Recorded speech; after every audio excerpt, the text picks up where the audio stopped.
Hey all, it's CARA. So CK3 came out like in mid-2020. They came out with one flavor pack in the meantime, but ever since then we've been waiting to see like when is the next like DLC gonna come out. The reason why CK3 feels so empty compared to CK2 is because CK2 has so many more DLCs. So it's like we were waiting to see when the next DLC was going to come out that was actually like substantial. It's coming out on the 8th, and given that, I guess the question becomes like, was it worth the wait? We'll go over it together, but there's like a lot in this DLC from everything that they've shown us so far, and I guess I'm excited about it personally. It really focuses on a lot of like the role-playing elements, which is like the main reason why I love CK3. I think they have the right idea, I think.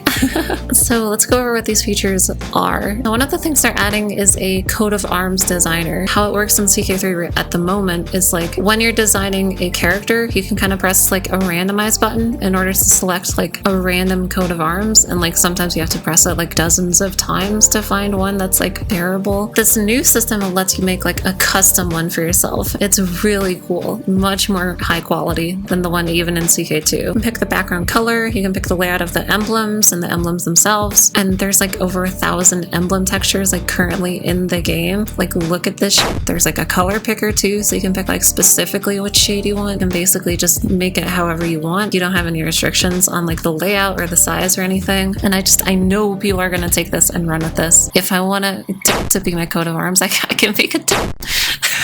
Oh, and you can also change your primary title's like map color, which is pretty cool, because if you want to make like a big huge realm, you can pick the color of it on the map. And since you spend so much time looking at the map anyways, it kind of makes sense that you should be able to do that. I'm gonna make mine black so that way you can't read the text. The culture rework. So the way cultures work in CK3 is like it's kind of limited. There's a couple of melting pot cultures that you can pick up eventually, like if you're English or whatever. And then there's also divergent cultures, like if you become Swedish or whatever from Norse. But it's not like it's a dynamic system or anything like how the religion system is. In Royal Court, they are adding like a bunch of features to do with the cultures, genuinely like change how they work in the game. Cultures are going to have ethos, traditions, and cultural pillars. Ethos and traditions actually like change the gameplay too. Cultural pillars are mostly like aesthetic. The cultural ethos defines what type of culture you have. There's different types of cultures. All of these have their own unique bonuses that can like literally change the gameplay. You get buffs and stuff. Bellicose increases the levy size by 10%, and Inventive increases all development growth by 15%, which sounds kind of insane to me, but like if everyone has it, then I guess it isn't broken. There's traditions. So traditions are certain like cultural traits that can be acquired throughout the game. They're like modifiers you get on provinces and characters. The chivalry tradition, which increases your tyranny gain by 50%, but it also increases your knight effectiveness, and it lets you spar with knights in single combat to gain modifiers. The chivalry also gives bonuses to romance games. Like there's going to be a bunch of traditions. We only know about like 2 of them, but like they changed the game like significantly. Just like the degree to which you can change like the character of your culture is really cool. Cultural heritage is like a culture's ancestry, and then that can be shared with other cultures to form culture groups. Cultural language is the language that people in the culture speak. It's kind of cool the degree to which you can change things. Like for example, for like noble martial customs, you can choose like which genders are allowed to be knights. So like even if women aren't allowed to inherit anything according to your realm laws, it's like they can still be knights if you have like the cultural heritage for it. The last cultural pillar is like aesthetics, which is just what your culture looks like. It's like the style of clothing you wear and stuff. But the coolest part about this is that you can create like diverging or hybrid cultures. If you create a diverging culture, like you or the AI can do it. You can like pick a new name, any ethos, martial custom. It's like you can make your own culture basically that branches off from your old culture. And it's like making a sect of a religion. Like the cost of it increases depending on how much you want to change. But it's like you can basically just make a split of a culture and then just have your own culture, whatever you want that to be. And then there's also like hybrid cultures. So hybridization happens after you've acquired enough cultural acceptance. Basically, if you have 2 different cultures in your realm, like you can kind of like merge them together and choose like which like traditions and like cultural aesthetics and whatever you want to pick from them. them, which is fascinating. The AI will do this too. So it's like you could really just have some weird and whacked out cultures, which is so cool.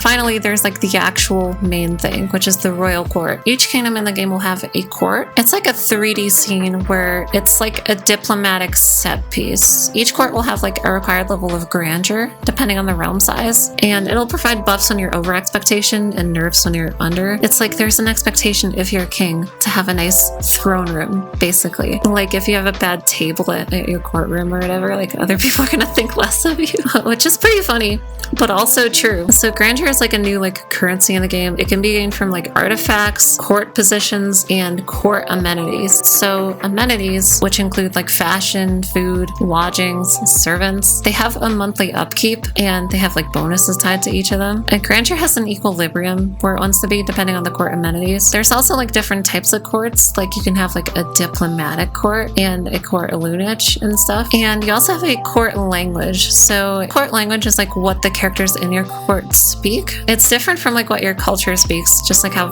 French was like a lingua franca for like Europe. It's like for like diplomatic reasons, like that's what the nobility spoke. And if people speak your language, then they give you different like grandeur bonuses for their court. And because of this, like characters can learn new languages. If you want to change the primary language of your court, you have to learn a new language. Like it's a big thing. It's pretty cool. It's so dynamic. It's so cool. And then you can also hold court, which spawns an event chain all about your subjects, like, you know, presenting you with grievances and stuff. There's like a bunch of events for it, and I think it's cool just because it immerses you like as the actual ruler of your kingdom, because like you actually participate in like the day-to-day undertakings of the kingdom when you do that event. It's pretty neat. One new addition to Royal Courts, they're reintroducing minor titles from Crusader Kings 2. They're back and better than ever.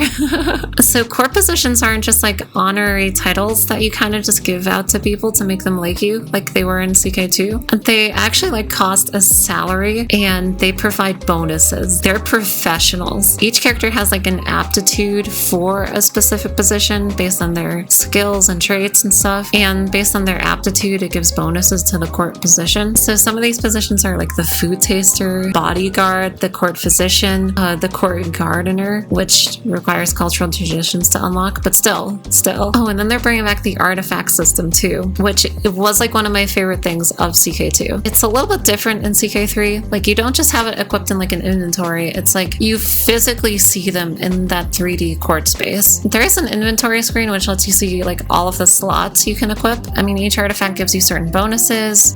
These artifacts have like a fully fledged like history attached to them. So like you'll see like the previous owners listed, even people who like claim the artifact but like they've never held them. So like if you steal the Byzantine emperor's crown, then it's like he'll think it's his. But there's no such thing as property, only possessions. And then you can also commission artifacts, so like you can customize what's being made with those artifacts. Some characters will also come to your court every once in a while who are like inspired to make legendary artifacts, but the outcome is random, of course. There's different weapons you can construct, like spears, maces, axes, swords, of course, and you can even see like events in battle showing you with them. Even your own banner is an artifact too, and your properties of the banner are increased based on the amount of renown that your dynasty has, which makes sense. You would get more prestige from that. And based on all of that, I think you can tell that I'm excited for like how in-depth this is. If you want to know if I think you should buy it, like I'm obviously gonna buy it. If you're like me and you're into like the role-playing part of CK3, like this is incredible. This is like the best. Everything about this is just banger. It's just being able to like customize your realm to that degree and like immerse yourself in it that much is like really cool. I think I would if I were you. I'm going to. And the thing is, like, even if you're only interested in map painting, at least now you'll be able to make your map a pretty color. Hot pink, maybe? Anyways, those are my thoughts on the Royal Court expansion. I'm all hot and bothered thinking about it. Let me know what you think in the comments though. Are you gonna wait until they finally get around to adding China or whatever? Like, I don't know. Let me know all of that. And thanks for watching, y'all. If you're feeling antsy for waiting for Royal Court to come out, check out this video where I go over like a different mod that changes CK3 a lot. And thank you to my lovely girlfriend Autumn for helping me with this video too. If you happen to be watching this far, I love you very much. All right, bye y'all. Go be gay, just like me.